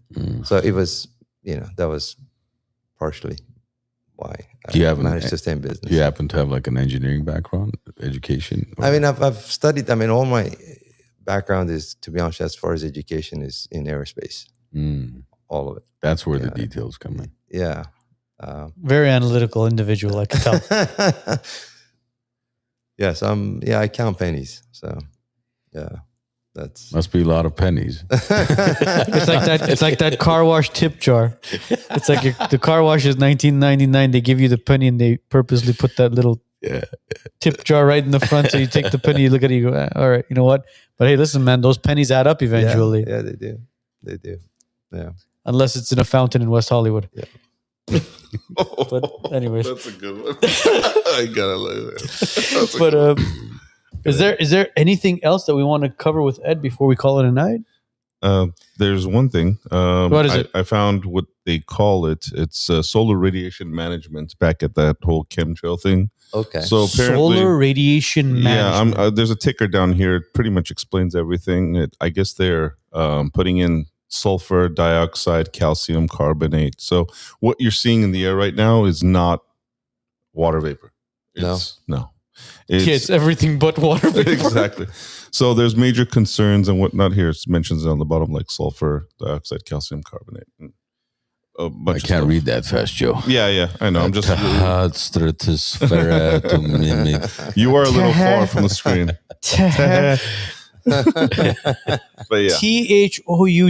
How do you pronounce it? Tawa? Yeah. Tagawa? That's Tagalog. Tagawa. Oh, jeez. Anyway. Ozone depletion.